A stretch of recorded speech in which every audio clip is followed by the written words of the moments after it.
nombre de cas qu'à Montréal. Oui. Alors, évidemment, il y a ce sentiment de surpuissance, peut-être, de dire, nous, on est plus fort que le virus, mais comme vous dites, les mesures de précaution peuvent être utiles pour éviter une autre propagation. On a vu arriver, donc, M. Legault, Dr Arruda, masqué, bien entendu. C'est maintenant la norme, bien sûr. Puis il sera peut-être question d'Ottawa, de la relation avec Ottawa. Bon, l'armée, ça se précise, là, ils vont rester, un certain nombre vont rester, les militaires, jusqu'au 15 septembre. Pour ce qui est du 14 milliards qu'on envoie dans les provinces, Ottawa dit, ça vient avec des conditions, ça. On ne fera pas de chèque en blanc. Peut-être M. Legault sera questionné là-dessus. Oui, parce que lui souhaiterait, dans un monde idéal, un chèque en blanc, identifier ses besoins et dépenser l'argent comme il le veut. Très bien. Alors, on va écouter ce point de presse-là, mesdames et messieurs, et on revient tout de suite après, Sébastien et moi, pour faire l'analyse de ce qu'on aura entendu. Le premier ministre du Québec, M. François Legault, est accompagné aujourd'hui du directeur national de santé publique, Dr Horacio Arruda. Alors, Monsieur le premier ministre, à vous la parole. Oui, d'abord, le masque que je porte aujourd'hui a été fabriqué par Jane Gray de la communauté Mi'kmaq.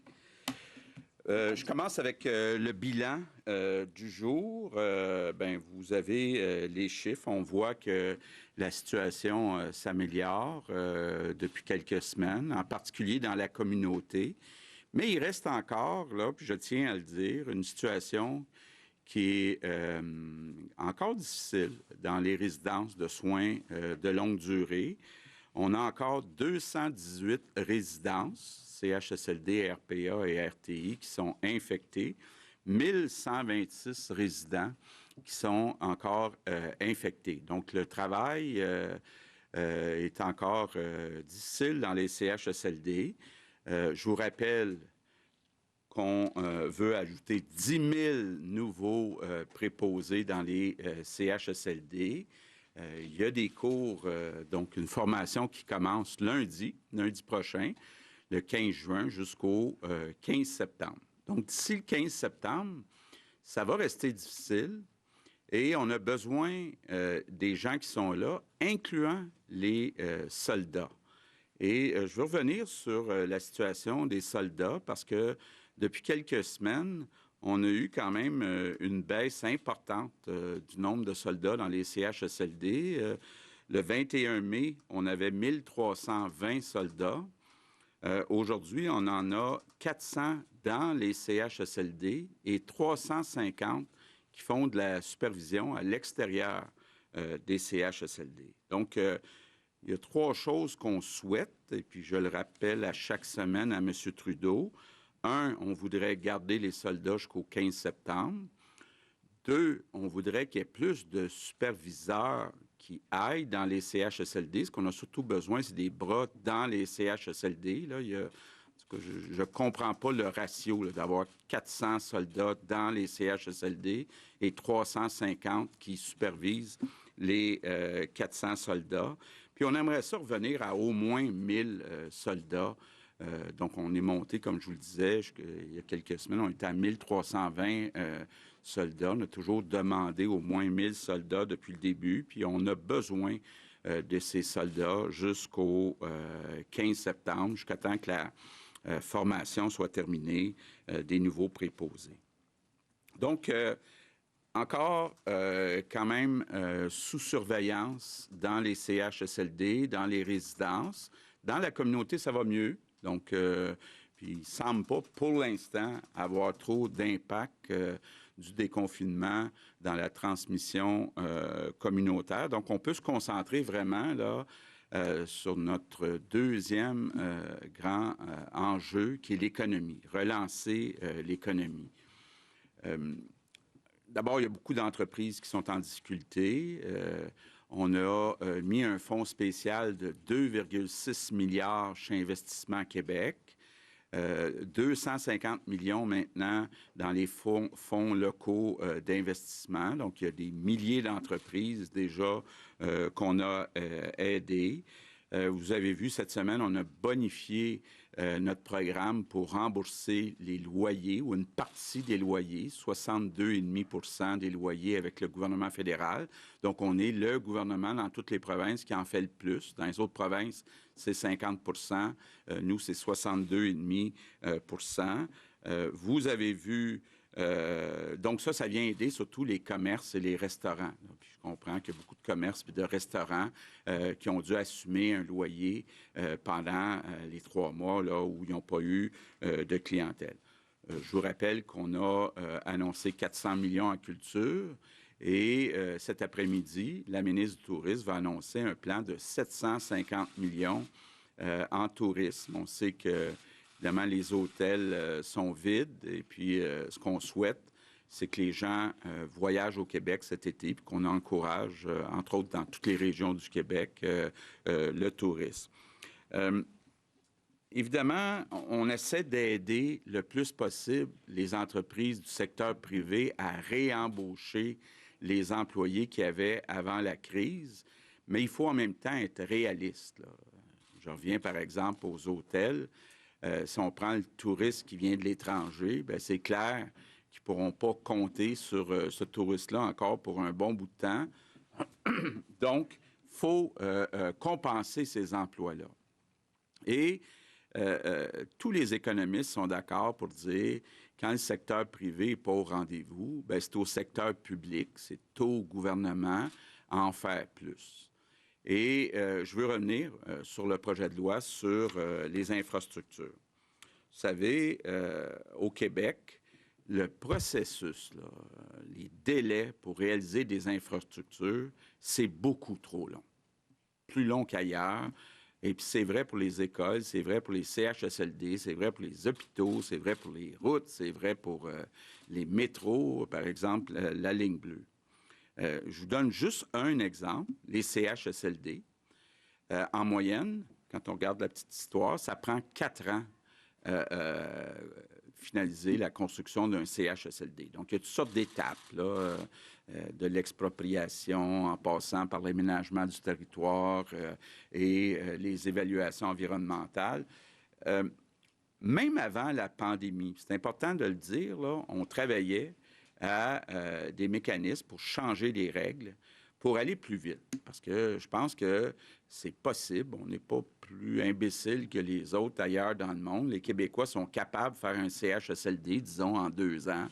Il n'y a pas de raison que ça prenne 4 ans, puis il n'y a pas de raison que des routes, des hôpitaux, ça traîne pendant 10 ans, 15 ans.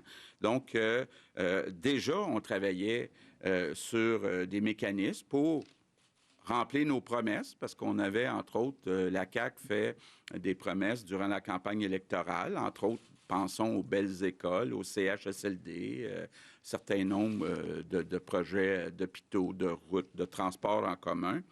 Et il y a un argumentaire additionnel qui s'est ajouté, c'est la pandémie fait qu'actuellement, il y a des travailleurs de la construction qui habituellement travaillent sur des projets dans le secteur privé qui sont chez eux actuellement. Donc, on le sait, avec la température au Québec, la saison de la construction extérieure, c'est quand même limité, là. L'été, c'est pas une saison là, qui dure 12 mois au Québec. Donc, si on manque l'été 2020, si on manque l'été 2021, bien là, quand on manque une saison, on s'en va à l'été suivant. Donc, c'est pour ça qu'on a choisi de déposer un projet de loi rapidement et puis de le travailler avec l'opposition. Donc, d'être capable de faire les aménagements pour assurer tout le monde, entre autres du côté de l'environnement, du côté de la bonne gestion. Donc, notre objectif en déposant rapidement le projet de loi 61, c'était d'être capable de ne pas perdre l'été 2020, puis d'être prêt aussi, que des projets là, soient prêts aussi pour l'été 2021, puis l'été 2022. Puis, bon, je pense qu'on a montré notre bonne foi, on a fait beaucoup d'amendements qui allaient dans le sens des 3 partis d'opposition.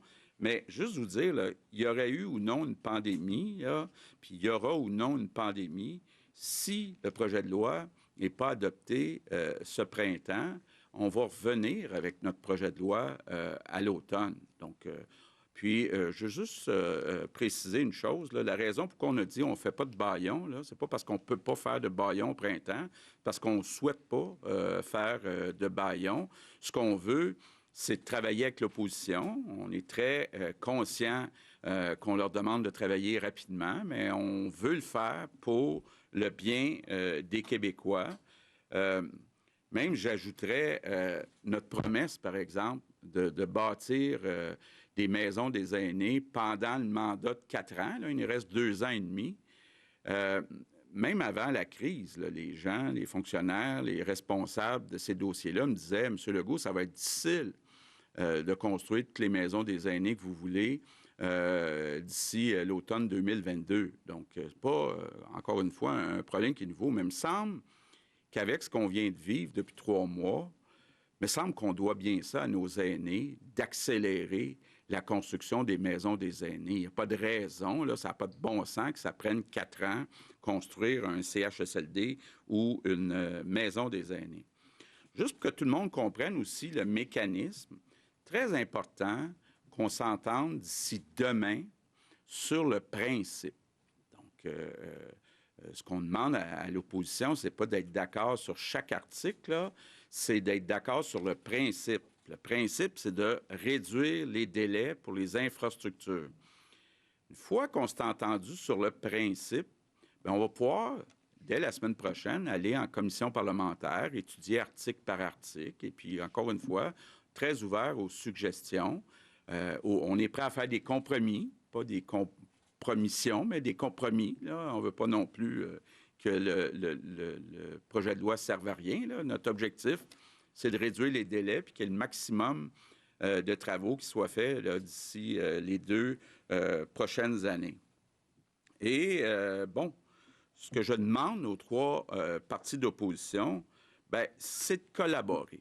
Je pense qu'on a eu une belle collaboration depuis 3 mois avec les 3 partis d'opposition. Je pense que c'est ça que les Québécois souhaitent. Je le répète, les saisons de la construction extérieure là, sont limitées. Je trouverais ça triste de perdre l'été 2020, puis de ne pas avoir assez de projets prêts pour l'été 2021 puis l'été 2022. Puis je trouverais ça triste aussi que les travailleurs de la construction qui sont en chômage chez eux actuellement parce que des projets du secteur privé ont été annulés, qui ne puissent pas retourner au travail pour travailler sur des infrastructures du secteur public. Donc, j'invite les 3 partis d'opposition à travailler ensemble à relancer l'économie.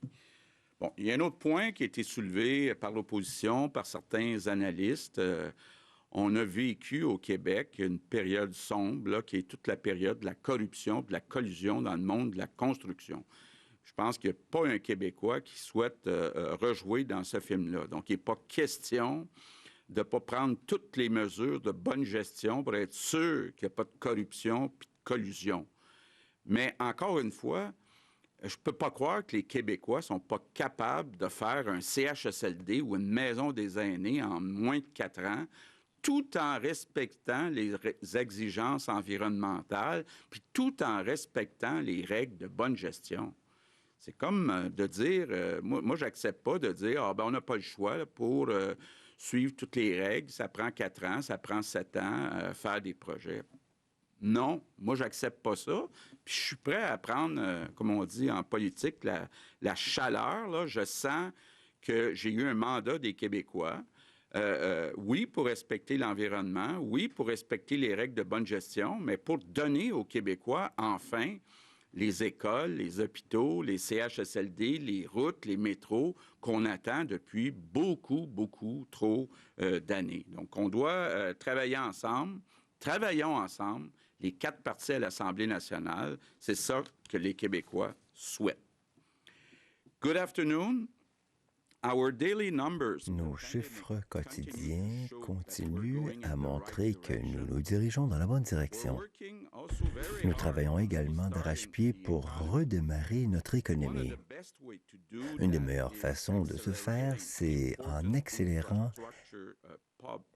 les projets d'infrastructure. Il est question d'écoles, d'hôpitaux, de résidences pour aînés, de routes et de transports collectifs. Ces projets ne vont pas seulement avantager les Canadiens dans toutes les régions, mais vont également remettre les Québécois au travail. Nous pouvons accélérer ces projets sans faire du tort à l'environnement et sans permettre le retour de la corruption. C'est l'objectif principal du projet de loi 61 et nous voudrions savoir si les trois partis d'opposition sont d'accord sur le principe. Nous avons jusqu'à demain et ensuite nous pourrons travailler pour en arriver à un meilleur projet de loi.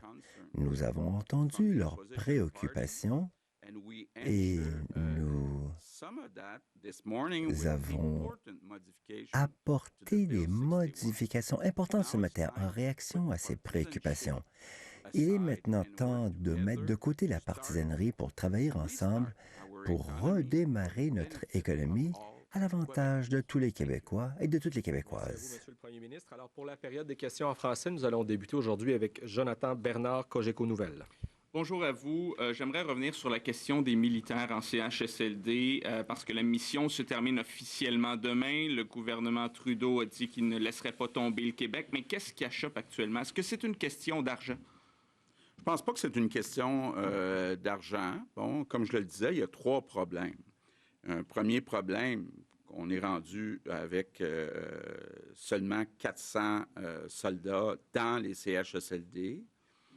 Il y a un autre problème qui est pourquoi on a besoin de 350 superviseurs pour 400 soldats dans les CHSLD. Et puis, il y a la question de la date. Effectivement, là, nous, je pense qu'on est allé le plus vite qu'on pouvait sur la formation. On ne peut pas aller en bas de 3 mois. On commence lundi. Tout le monde travaille jour et nuit, faire les entrevues, choisir les meilleurs candidats. Mais là, on a besoin de 1000 soldats dans les CHSLD. J'ai toujours pas eu de réponse à savoir qu'est-ce qu'il y a de plus urgent au Canada ou à l'étranger que de s'occuper de nos aînés dans les CHSLD. Question? Mon autre question s'adresse à vous, Dr. Arruda. Il y a des professionnels de la santé qui ont fait une sortie ce matin qui recommandent le port du masque obligatoire dans les lieux publics fermés ou fortement achalandés, surtout en regard d'une possible deuxième vague. Est-ce que vous êtes d'avis que l'on devrait aller en ce sens? Écoutez, je pense qu'il ne faut pas l'exclure. Je ne vais pas dire qu'il faut l'exclure, mais actuellement, on va regarder la littérature et c'est des opinions d'experts pour qui on a du respect. On recommande très fortement le couvre-visage. Je pense qu'on le dit. On veut en faire une norme sociale pour que les gens prennent l'habitude. Quant à le rendre obligatoire, actuellement, je vais attendre les différentes autorités internationales, canadiennes et au Québec, nos experts là, qui regardent les pour et les contre. Il y a des études qui semblent démontrer une certaine efficacité. Certains critiquent ces études-là ou en termes de la limite. Mais ce qui est très important, je vais encore le répéter, on recommande très fortement le couvre-visage, mais n'oubliez pas la distanciation et le lavage de mains. Fait que je ne veux pas exclure que ça pourrait être le cas dans une deuxième vague si on a suffisamment de données ou que je vous dirais que les autorités internationales se vont dans ce sens-là. Prochaine question, Patrice Bergeron, La Presse canadienne. Bonjour à vous. Monsieur Legault, on vous a entendu ce matin à la période des questions. Là, on voudrait que ce soit un peu plus clair. Là, vous avez dit c'est exclu de faire un bâillon ce printemps, mais là, pour l'été, donc, à partir du 22-24 juin, vous pourriez avoir recours au bâillon, c'est ça? Non, ce qu'on dit, c'est qu'on va revenir à l'automne avec un projet de loi. On a besoin de ce projet de loi-là. Moi, je me sens la responsabilité, puis même le mandat. Je pense que la CAQ a toujours été vue comme un parti qui veut améliorer l'efficacité de l'État. Et ça n'a pas de bon sens que ça prenne 4 ans à faire un CHSLD ou une maison des aînés. Pour changer ça, il faut changer les règles, il faut changer les délais, et ça prend un projet de loi. Et si l'opposition ne veut pas collaborer ce printemps, on va revenir à l'automne, puis là, on n'exclut rien.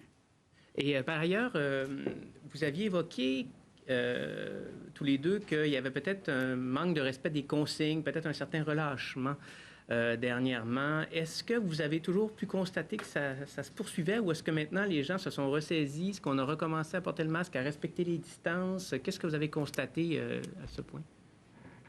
Écoutez, moi, je ne suis pas partout sur le terrain là, pour être capable de le faire. Certaines personnes me disent qu'il y a un certain relâchement. Je veux dire, je peux vous dire qu'avec le climat qui va bien, avec l'impression que moins de cas hospitalisés, puis les données, puis etc., c'est sûr que ça nous fait oublier un peu l'élément. Moi, je pense qu'il faut revenir vers une certaine normalité, mais une normalité transformée.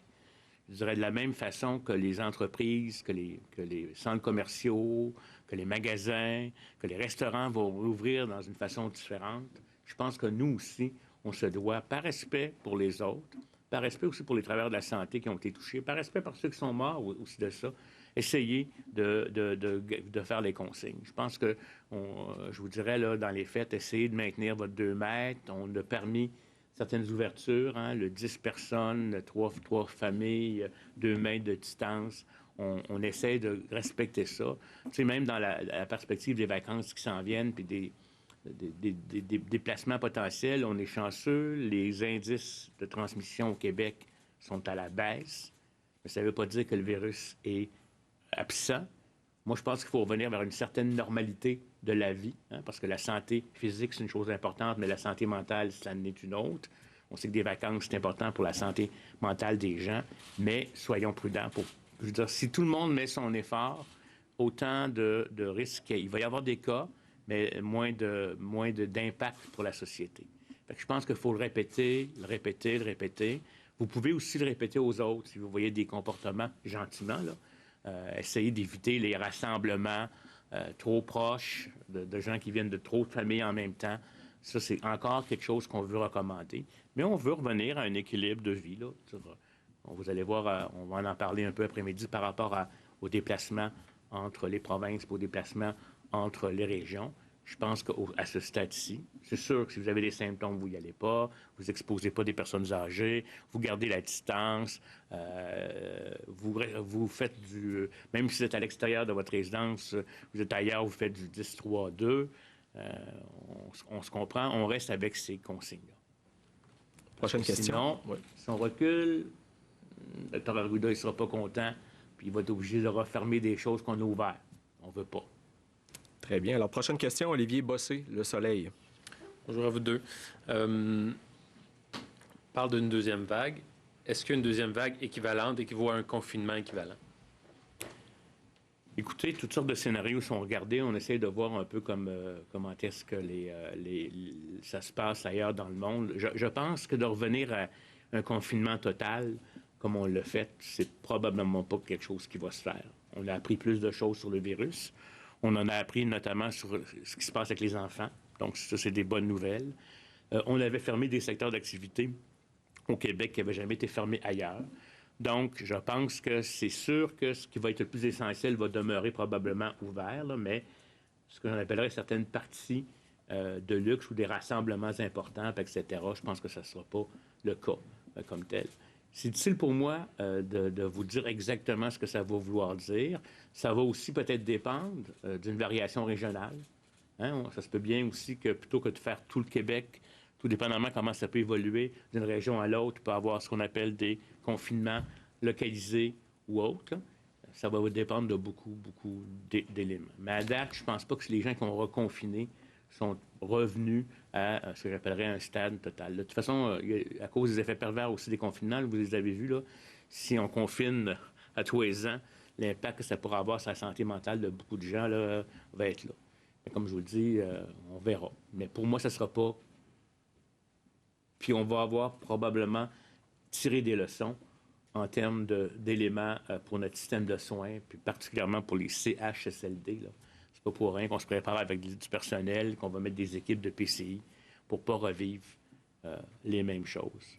Mais il ne faut pas que ça soit non plus une transmission trop importante dans la communauté, ce qu'on n'a pas vécu parce qu'on a fait un bon confinement. Ça va être encore un équilibre. Ensuite, question? Hier, je crois, l'ancien président de Saint-Hubert, vous avez sûrement vu, a écrit une lettre selon laquelle il dit pour les restaurants, 2 mètres, c'est trop. On en a parlé mardi, 1 mètre, 2 mètres, 1 mètre et demi, 1 mètre 3/4. Est-ce que pour les restaurants ou certains endroits fermés intérieurs, c'est quand même possible, vous pensez, avec peut-être d'autres consignes de plus, de réduire ça pour leur permettre financièrement de survivre? Ouais. Vous m'avez posé la question l'autre jour, je vais vous dire à peu près la même chose. Là, on les aura ouverts à 2 mètres. On va voir ce que ça donne. Et puis, on verra si jamais on évolue aussi avec les données là, qui s'en viennent de l'extérieur. Il y a des pays qui sont rendus à 1 mètre, l'OMS parle d'1 mètre, d'autres parlent d'1,5 mètre, il y en a qui disent que ça doit être 2. Il y a encore, je vous dirais, il va y avoir un jugement d'équilibre qui va se faire là-dessus. J'exclus pas que ça pourrait diminuer, mais je ne donne pas de garantie ni une date précise. Mais voyons comment ça va se passer, là. Je sais que c'est dur pour les gens. Je suis très conscient. Mais on veut pas avancer pour avoir reculé. Fait qu'on veut y aller à petits pas de tortue pour certains, puis à pas de lapin pour d'autres, tout dépendamment comment on voit la situation. Prochaine question, Alain Laforêt, TVA Nouvelles. Monsieur le Premier ministre, Dr. Arruda, il semble y avoir quelque peu des tensions actuellement avec le gouvernement fédéral. Vous avez parlé de l'armée. Il y a le 14 milliards pour les CHSLD aussi. Ça a été une fin de non-recevoir du premier ministre canadien qui vous a dit « On ne va pas donner un chèque en blanc aux provinces ». Qu'est-ce que vous lui répondez, M. Legault, aujourd'hui?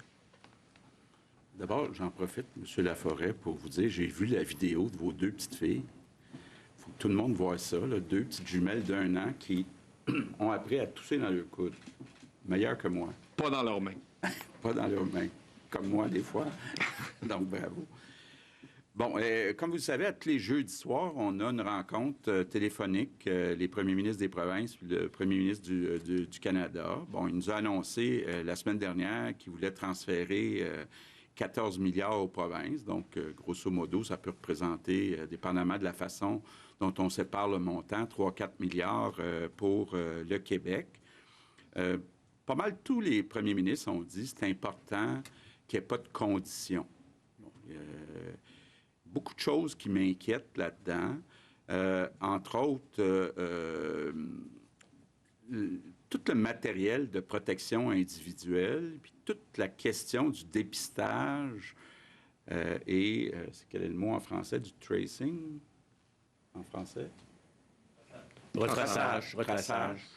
Bon, je sens que le gouvernement fédéral est prêt à payer, mais il voudrait comme avoir un certain contrôle, là. Pour nous, là, c'est clair que la santé, c'est de compétence provinciale, puis il n'est pas question qu'on cède tout le contrôle de la stratégie de dépistage et puis aussi d'approvisionnement en équipement de protection individuelle. Que le gouvernement fédéral se fasse une réserve qui pourrait aider les provinces, c'est une chose. Qui veuille s'en mêler puis que ça fasse partie du 3-4 milliards qu'on reçoit, là, il y a un problème. Juste pour vous donner un ordre de grandeur, là, on est déjà rendu, nous autres, au Québec, à plus de 3 milliards de dépenses additionnelles en santé, puis un autre 3 milliards en économie. Puis évidemment aussi, il va y avoir des montants qui vont être récurrents. Quand on dit qu'on va ajouter 10 000 personnes dans les CHSLD, ça va être un 500 millions par année. L'autre chose qu'on demande ensemble, tous les premiers ministres des provinces, c'est que le montant soit récurrent, puis qu'on passe par le transfert en santé aux provinces pour le faire. Bon. L'autre inquiétude qu'on a, c'est concernant les municipalités. On sait que le fédéral commence à vouloir comme passer par-dessus les provinces pour aller travailler avec les municipalités, donner un montant qui serait peut-être juste pour le transport en commun, alors que, bien, dépendamment de la taille des municipalités, oui, puis on doit, les 2 gouvernements, aider les grandes villes pour les pertes qui ont été encourues dans le transport en commun, mais ce n'est pas la seule dépense des municipalités qui a été causée par la situation de la COVID-19. Donc, on voudrait encore là avoir de la flexibilité. Donc, on a discuté, on va en discuter ce soir, là, mais je ne vous cacherai pas que j'ai quand même certaines inquiétudes. Il y a beaucoup de pression. Là, vous déconfinez. Là, il reste presque plus personne qui est confiné. Il y a presque plus de secteurs qui ne sont pas encore ouverts. Il reste les bars, les gyms et les lieux de culte. Il y a des monseigneurs qui sont pas mal impatients, M. Legault. M. Arruda. Bien, écoutez, on comprend très bien l'impatience de tous ceux qui ne sont pas déconfinés. Là. Ça, je tiens à vous le dire. Il faut surveiller ce qui va être annoncé sous peu là, par rapport à ces éléments-là de réouverture, je vous dirais, mais avec des conditions particulières, notamment pour les lieux de culte qui vont éviter, je vous rappellerai, des rassemblements intérieurs en trop grande quantité, etc. Fait que ce que je peux dire, c'est que ça s'en vient assez tôt. Prochaine question, Mathieu Dion, Radio-Canada. Bonjour à vous deux. Il y a quand même plusieurs faits là, qui parlent par rapport au port du masque. Je vais revenir sur la question de mon collègue. Il y a Toronto aujourd'hui qui le rend obligatoire. Il y a les experts qui sont sortis. Il y a le fait qu'on observe à Québec, par exemple, même à Montréal, un certain relâchement, même dans le port du masque. Il y a même un effet du mouton. L'UNSPQ l'a évoqué, là, en sens où de voir que les autres ne portent pas le masque, mais on se sent gêné de le mettre parce qu'on se fait juger. Pourquoi ne pas envoyer le message de l'obliger, d'autant plus qu'il y en a des masques de disponibles maintenant? Comme je vous l'ai dit, on surveille la situation de près au point de vue scientifique, mais on la surveille aussi, voir quel est le comportement des individus. Les choses obligatoires, prenons un exemple, la vaccination obligatoire, on ne l'a pas au Québec, d'autres endroits l'ont, puis les taux de couverture sont moins élevés. On va voir selon l'évolution, on va voir s'il faut se rendre là, on va voir si la norme sociale va s'installer ou pas. Moi, je pense que j'apprécie, en tout cas, nos experts, là, les gens avec qui je fais affaire, puis c'est pas du tout une décision qui est vraiment autour de réflexion de santé publique. Avant de la rendre obligatoire, on va voir jusqu'à quel point on peut convaincre les gens pour le faire, puis on verra qu'est-ce qu'il y en est. Présentement que ça ne fonctionne pas. On voit présentement que ça ne fonctionne pas vraiment, là, la norme sociale. Les gens... Ça dépend. On a quand même des données de sondage, mais je pense qu'il faut surveiller ça de très près pour voir comment ça va se faire. Puis il y a des mouvements que certaines villes ont décidé de prendre, etc. Nous, actuellement, au Québec, puis d'ailleurs, il n'y a aucune province, je pense, qui l'a encore recommandé. Mais on va surveiller la situation de très près. Pourquoi la santé publique n'a-t-elle pas cru bon d'intervenir chez Veille Pro en Montérégie? Vous avez sûrement vu cette histoire-là où il y a des travailleurs étrangers temporaires qui ont été infectés ou un tiers.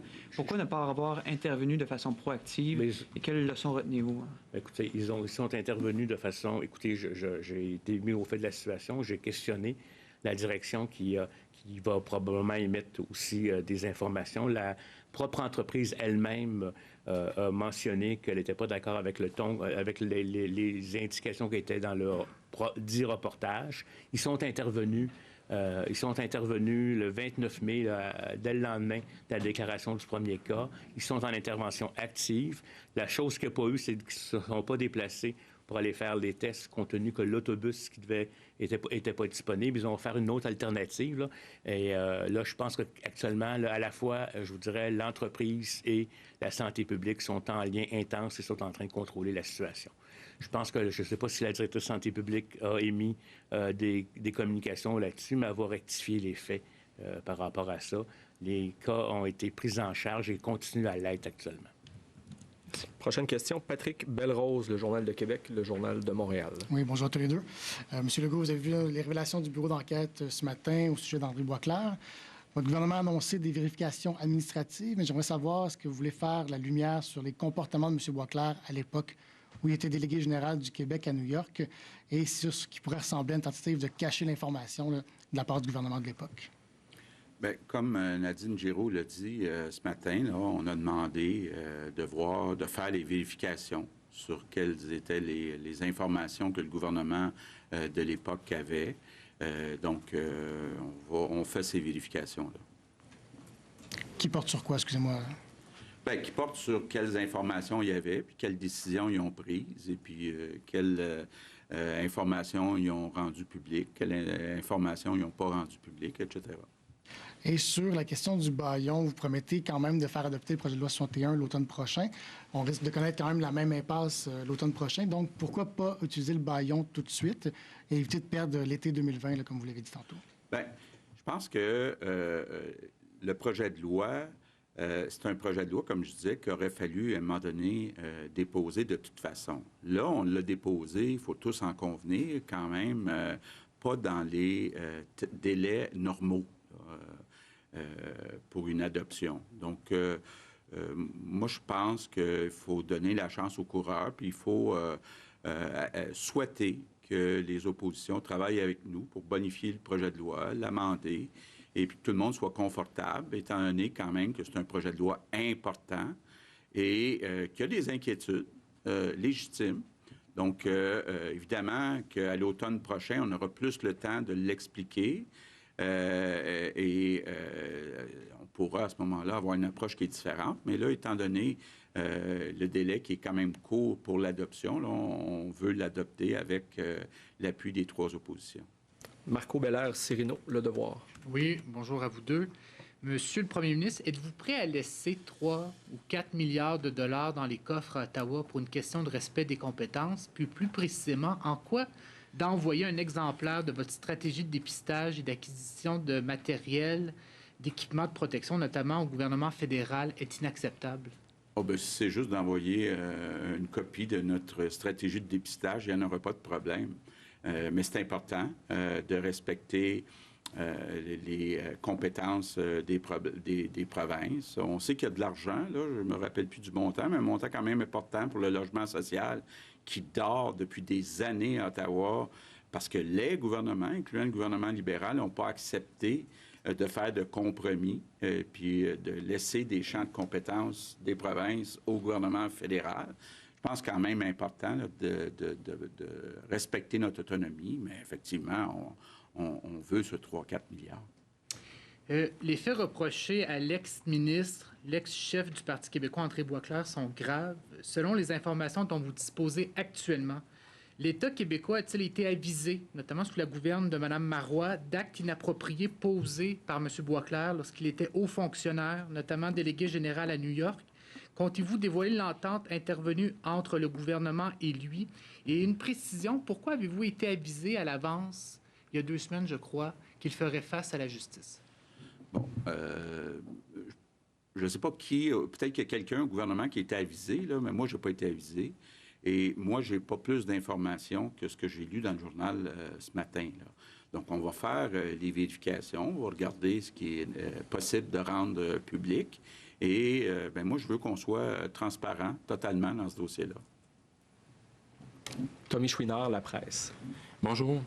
D'abord, une question sur Toronto, dont vous avez parlé à quelques reprises ici. Je crois même que vous aviez identifié cette exception nord-américaine de Toronto. Hein? Je pense que vous aviez soulevé ça. Alors, il se trouve que malgré cette situation, que vous avez des doutes, je pense, sur la situation réelle de la COVID-19 à Toronto, mais il se trouve que Toronto a décidé de rendre obligatoire le port du masque dans les transports en commun.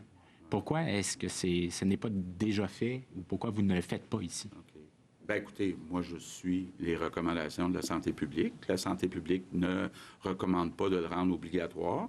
Ce que je comprends, c'est que rendre obligatoire, ça suppose des pénalités, ça suppose avoir une police qui va vérifier tout ça. Donc, nous, on fait le choix de dire, on le suggère fortement, mais on ne le rend pas obligatoire. C'est le choix qui est proposé par la santé publique puis que j'appuie. En sous-question? Oui, sur le manque de personnel. Quelle garantie avez-vous que vous aurez effectivement 10 000 personnes en formation de préposés aux bénéficiaires lundi? Quelle garantie avez-vous sur la terminaison des entrevues de l'étude des candidatures et du niveau de préparation des centres de formation pour faire le travail durant l'été? Bien, peut-être une précision. Vous savez, il y a toute la question des aides de service là, ou des personnes qui travaillent dans le secteur privé. On est en train, évidemment, de regarder quels sont les impacts de mettre ces personnes-là pendant 3 mois, du 15 juin au 15 septembre, en formation.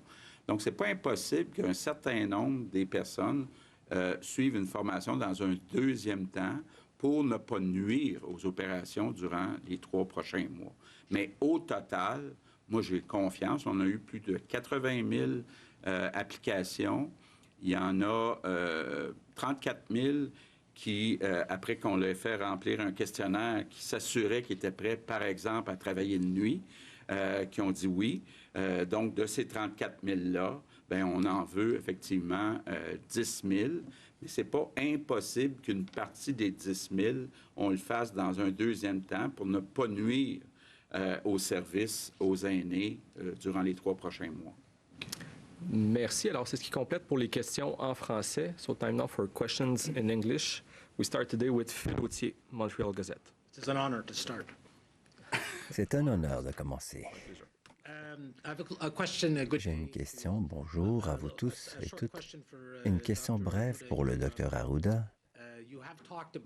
Vous avez déjà parlé de l'objectif de 20 000 tests par jour, même 30 000 une fois.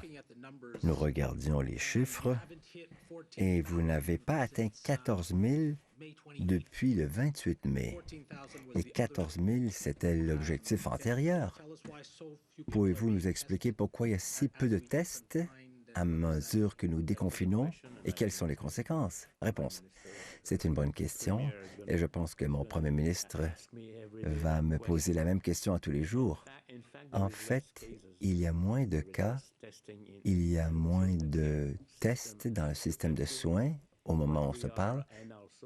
Et aussi, même si nous avions des autobus qui se promenaient ça et là, les gens ne s'y présentaient pas. Et donc, nous réévaluons comment nous allons organiser l'offre des tests et également réévaluer comment vérifier l'état des asymptomatiques, surtout avec le déconfinement. Par conséquent, je suis content qu'il y a moins de besoins pour les tests, mais je ne suis pas aussi content quand la transmission est faible. Ce n'est pas facile de changer notre réflexion. Il y a des effets positifs et négatifs. Mais c'est vrai que nous n'avons pas franchi le cap des 14 000 depuis le mois de mai. On voit que c'est à la baisse, donc on essaie de se rajuster pour repenser notre stratégie. Deuxième question. À propos du projet de loi 61, votre sujet préféré ces jours-ci, M. Legault, au sein de ce projet de loi, il y a de l'argent pour l'expansion du Collège Dawson. Et ce matin, le PQ disait qu'il voulait que ce projet soit déplacé et scindé car ils ne veulent pas donner de l'argent à Dawson et ils pensent que l'argent devrait aller à un cégep francophone. Quelle est votre réaction à cela? Réponse. Ma réaction, eh bien, c'est que le Collège Dawson est apprécié comme collège. Je sais qu'il y a des francophones se rendent à Dawson. Et le fait d'investir pour agrandir Dawson et sa capacité, cela ne veut pas dire que nous refusons des projets dans le système des cégeps francophones. Et nous n'avons aucune intention de changer la loi 101. Elle ne s'applique pas au cégep. Par conséquent, j'appuie cet agrandissement cette expansion, comme vous dites, du Collège Dawson. Maintenant, Raquel Fletcher. Ottawa est d'accord pour aider jusqu'à l'automne pour ce qui est des résidences pour aînés, mais vous dites ne pas recevoir tout le soutien nécessaire du fédéral. Qu'en est-il? Réponse. Vous parlez des soldats?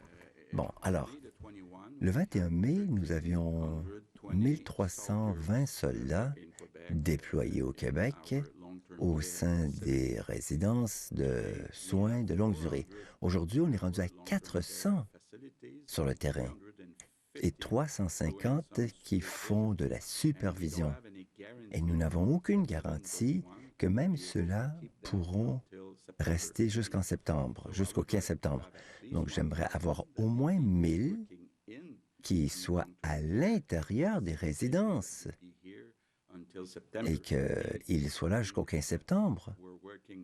Nous travaillons très, très fort pour former des préposés pour qu'ils soient prêts à entrer en fonction le 15 septembre. Mais entre-temps, on a besoin de ce soutien.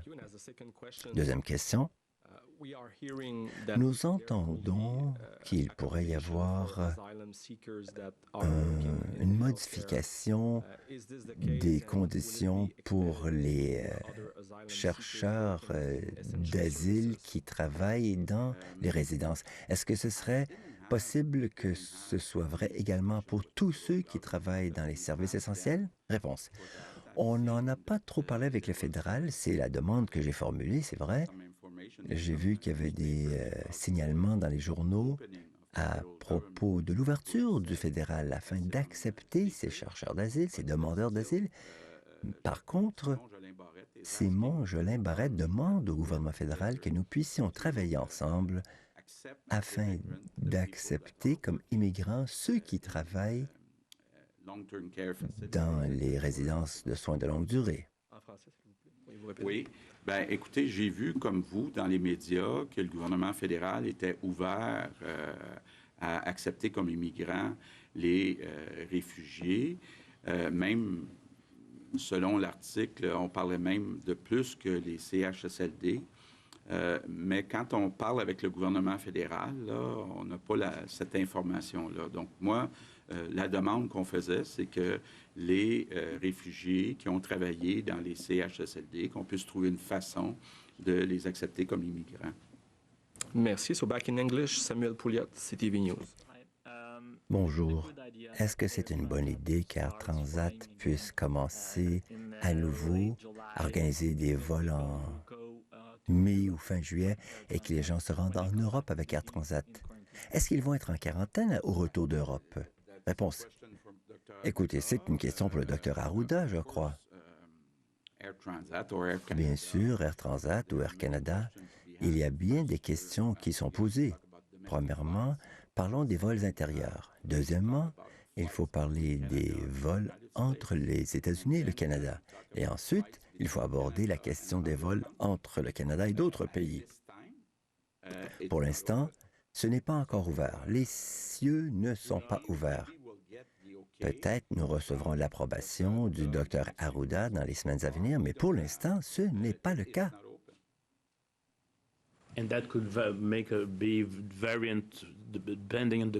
Et tout peut dépendre de l'épidémiologie de chaque pays. Pays par pays, il va falloir décider. Mais pour l'instant, le dossier n'a pas bougé. Question. Il est question de rendre les masques obligatoires. Est-ce que vous y songez? Réponse. Ce n'est pas le cas maintenant. Nous recommandons, moi, je le recommande avec une haute priorité.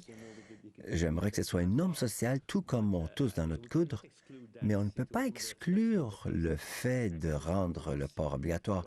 Mais on n'en est pas là.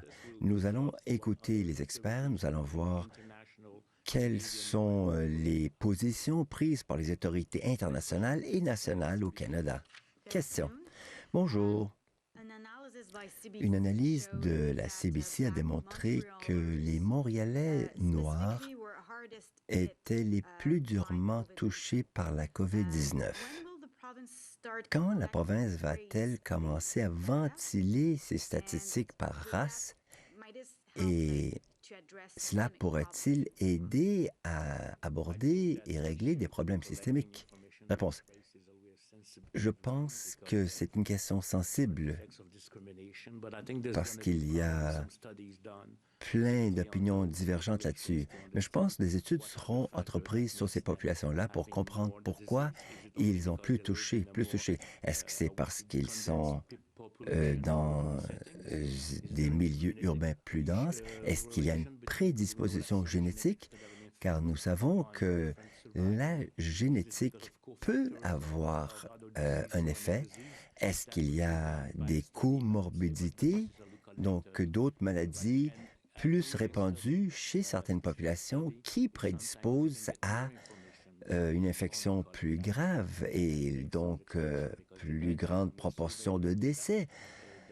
Écoutez, c'est plurifactoriel. On va tout mener ces études-là. Je pense qu'on va le faire au Québec et ce sera fait ailleurs aussi, je pense, dans le monde entier. Question.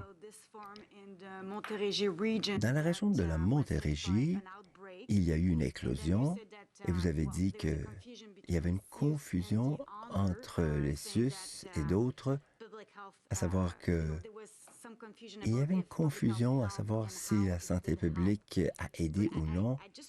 J'aimerais une clarification avec vous. Ce n'est qu'un exemple, mais l'été est arrivé à nos portes. Que va faire la province pour aider les exploitants agricoles pour protéger leurs travailleurs pendant l'été? Réponse. C'est une très bonne question. Je sais qu'il y a déjà des travailleurs migrants étrangers qui arrivent dans les fermes et il y a des protocoles qui ont été préparés, surtout pour les travailleurs, pour les agriculteurs. Nous allons faire le suivi des protocoles. Je crois qu'il nous faudra également travailler avec le gouvernement fédéral car à leur arrivée à l'aéroport, il faut s'assurer qu'on ait les bons renseignements pour procéder à une mise en quarantaine. et ainsi détecter des cas rapidement et ne pas avoir des éclosions collectives, des flambées. Donc, on va porter une attention toute particulière à ce dossier dans les jours à venir, car même au Mexique et d'autres pays de l'Amérique latine, il y a de la transmission active. Nous allons donc regarder également c'est que certains de ces travailleurs ne sont pas payés quand ils sont malades. Donc, ils ont un incitatif à ne pas déclarer leurs symptômes pour ne pas perdre de l'argent puisqu'ils arrivent ici pour faire de l'argent. Donc, nous voudrons les protéger et aussi nous assurer que ces personnes aient tous les incitatifs en place pour qu'ils puissent déclarer le moindre symptôme. Pour cette conférence de presse. À bientôt. Merci. Alors voilà, mesdames et messieurs, 3 mois ou presque plus tard, voici où nous en sommes. Monsieur Legault qui a donné les données